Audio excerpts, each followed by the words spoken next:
So we got that cowboy bumper for that Ford OBS or X brake nose. That one's an 88, has a 92 arrow nose in the front. That one's a cummins swap as well. Super Duty axles. See the back. Ford Link in the front. Kilderman full air ride suspension. Had a little fender bend in the front here down the street. And yeah, we're also working on the first gen. We are doing a fuel system update. We're going to be changing that old fuel pump back there. You see how old that is? Probably 35 years old. Hasn't been changed. Looks like an old Perkins fuel pump. You see how it has that lever in the bottom? Yeah. The stubby, the 68 Cargo Star, the Perkins engine has a very similar fuel pump. We just changed it the other day. We're going to be changing that fuel filter to a newer fuel housing for a P pump. That one's from Pure Diesel Power. This one's a super nice billet. We did order a fuel pump snubber. See, that's the part number. Fuel pressure snubber. You can order from Summit or straight from them. Same price. We got the fuel gauge from Summit Racing as well. I'm not getting paid by Pure Diesel Power, so yeah. When you change that fuel pump, you gotta make sure you change the fuel pump spring. There's this spring that I guess it's less pressure for that VE pump.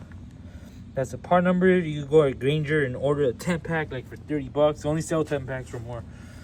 And when you change this fuel pump, you gotta make sure you gotta add this spacer and put these two gaskets. We're also gonna be putting studs because you know it's a pain in the butt to hold the gaskets and all that good stuff with one hand or two hands. And when you have studs, the gaskets will stay with the spacer. And yeah, you gotta make sure you have that spacer too. So you could, if you don't find it, you can go to AutoZone, O'Reilly's, your local parts store, and you can get that one. You gotta put that spacer on that fuel pump. You gotta have that. So yeah, a lot of updates. We're gonna be adding an air compressor. I think this one's from an ISB model or the 24 valve industrial.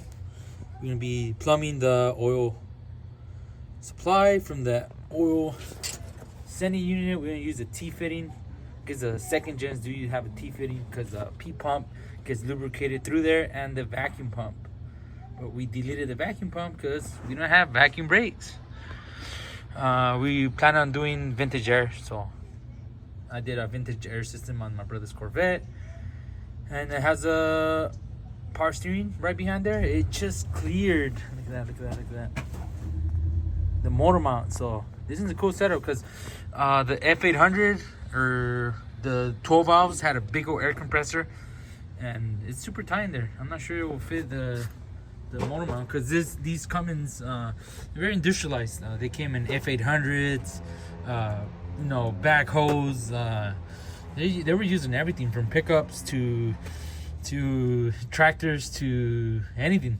So yeah, here's the setup on this. Is a F800. See how it has that fuel filter housing on the P pump F800, and it has this weird fuel heater.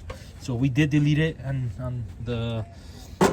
one of the trucks, and when you change the fuel pump, it has a spacer like that. So yeah, there's that. And you can see this one's from Selena. Selena used to have this fuel filter housing. You can see how I had we updated all the fuel system to -10, which is 1/2 inch with the fuel sumps and whatnot. So this one's gonna be having this similar setup. Selena had dual fuel tanks. This one's gonna be one fuel tank as of now, unless I do 2 fuel tanks. Throw a Ram Charger fuel tank in the rear and whatnot. I'm sure it'll fit.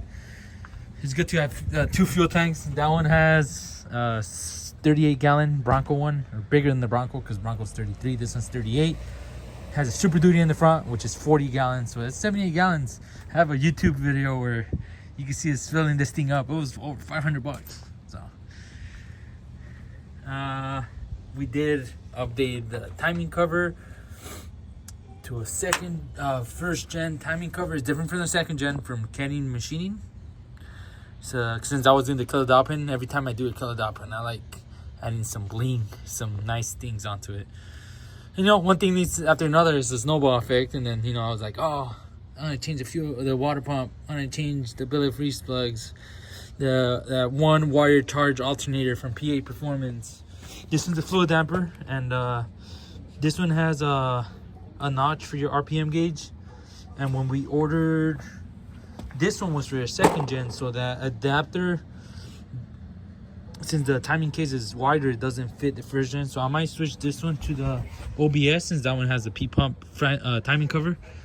And since we changed that timing cover, the Fluidampr, the other one has a Fluidampr, but not with these notches, so I can't get an RPM signal.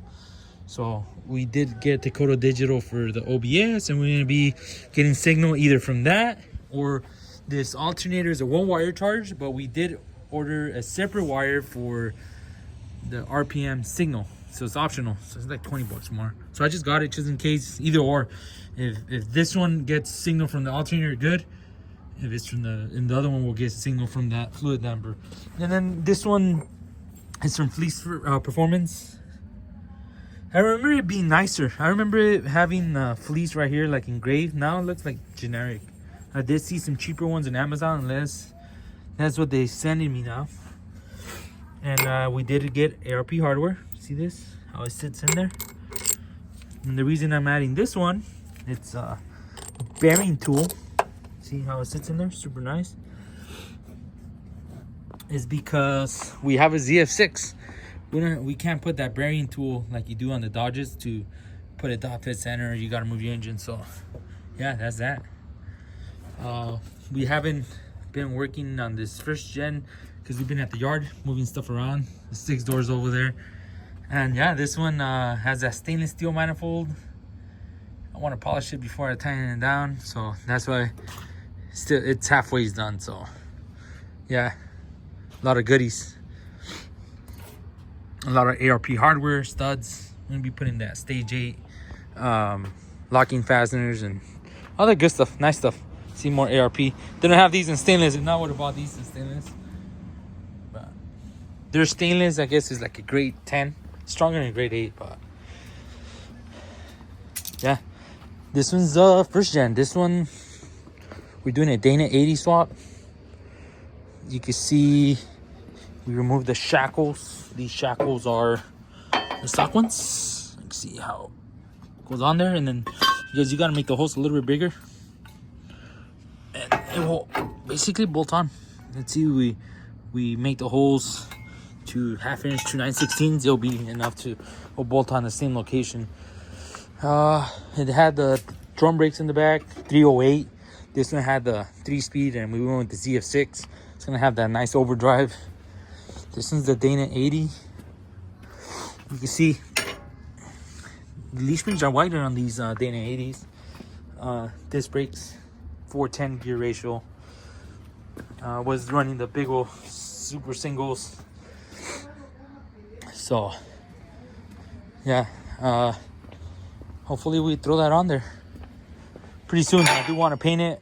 I used to be a POR 15 guy, but I've seen on YouTube a lot of different paints that they've been doing a lot of comparison with paints and master coat and this and that. So yeah, I'm not gonna be editing this video. I don't know how to edit. I gotta learn. So yeah, this is one of our projects. This one has vintage air. Super simple. I redid the whole car wiring and T56. We gotta rewrap it. You see how the burgundy wrap used to match this one, not anymore. We're gonna be doing a dark blue. This one's gonna be doing maybe a burgundy again. I missed a burgundy. And then this one's a 2001 E150. We changed the front end to a 2025. U-Haul still uses the front ends, the RVs. We have that 97 as well, front end swap. And yeah, a bunch of projects. As you can see, this one has 442,000 miles.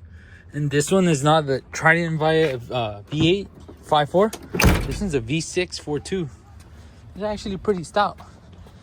Original engine, original trans. Rear end? No, we probably have gone like three or four rear ends. Because my dad puts a lot of weight on there. Has a 14 ply tires. 16-inch wheel, because you can't get a factory 5 lug nut 16-inch rim from factory. And yeah, mostly 3/4 tons are 16 inches on the older versions. So yeah, there's that. Rubios Garage.